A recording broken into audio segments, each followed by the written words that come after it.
15th of August 2023 saw members of the Royal United Service Institute of New South Wales out and about. We visited the Historic Aircraft Restoration Society Museum at Albion Park, some 110 kilometres south of our Sydney base. The museum is an immaculate tribute to the volunteers who set it up and keep it running. Aircraft restored by fine craft, guides with encyclopaedic knowledge, flight crew, mostly now retired, but who keep up their skill just to make the museum function as a live attraction, locals who provide catering and run the shop for no pay. Open every day 0900 to 15:30, well worth the hour-and-a-half drive. The museum is supported by all levels of government, but mostly makes its own way. This video just gives a brief glimpse of what is there. Shows the benefit of Royal United Service Institute membership, and what you could see if you can make your way to the exotic location.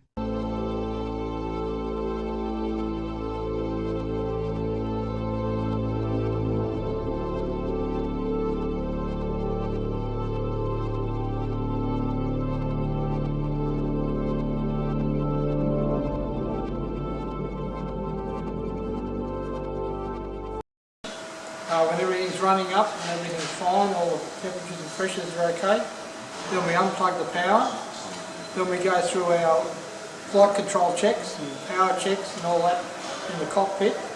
We're going to do a control service check, which is flight control service checks, and I'll give you a bit of a, I'll come up and tell you what we're actually doing, because unless you know what we're doing, you're not going to know. So, then we'll run her up to barometric pressure, which is 30 inches of boost, because we've got to check the engines anyway for full power. And fiddle around a bit, and we'll shut it in. We'll fold the wing again and put it to bed.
And Bob's sort of one of the group that began all this. It started with that Neptune, by the way, and at least the story that he consistently says, he bought it on his bank card, went home and told his wife, in that order, which I thought was extremely brave. But all you can see here is really from what Bob and a few key people began many years ago.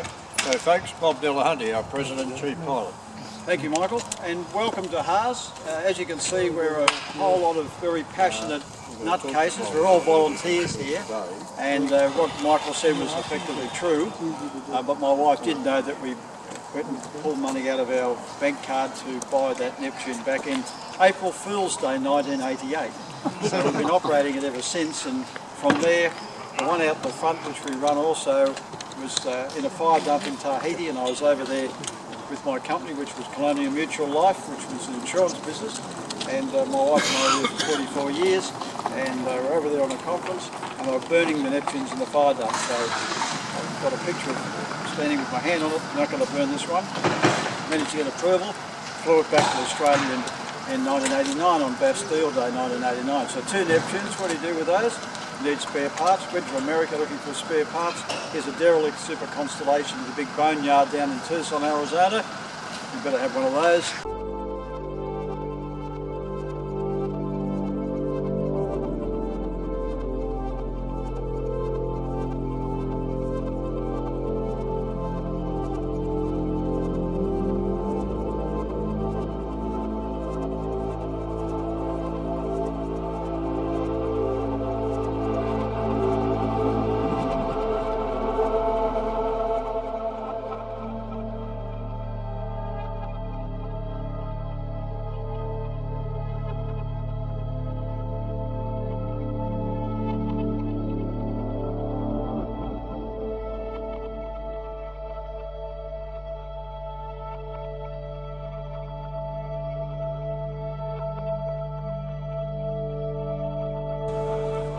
So if you'd like to make your way over there and up the stairs, but be careful on the steps because they've been hurriedly put up, so they're not exactly perfectly positioned. So just watch where you're going when you get into the thing.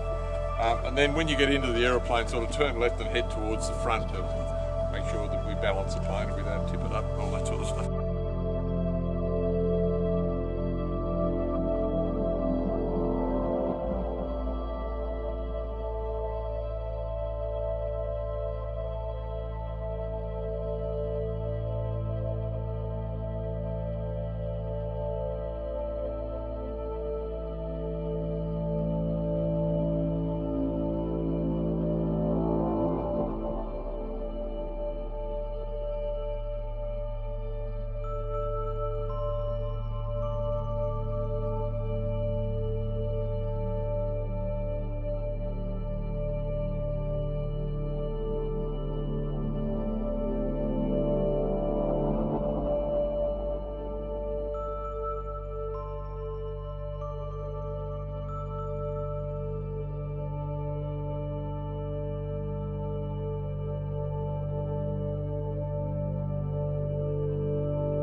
Something, 1, 2, 3, whatever. So it was in RAF insignia when it flew the Queen. The RAF then donated or was ordered to give 4 C-47s to the Navy, and the Navy renumbered them N2 something. This one was 90.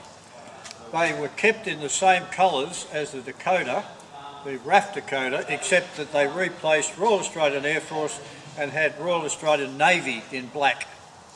But for the bicentennial air show, the Navy decided to paint all of the aircraft that were going to appear in the Bicentennial Air Show at Schofield blue and white. So they repainted this one in blue and white, the Iroquois were in blue and white.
They did a non-stop flight from London to Sydney.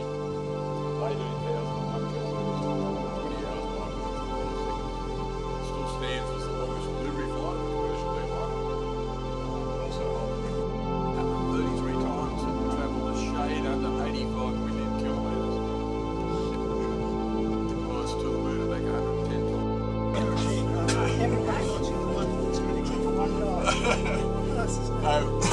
So when the aeroplane was first built, classes in this plane, there's economy, premium economy and business. There's no first class. At the end of its working life, it was on routes where first class didn't sell.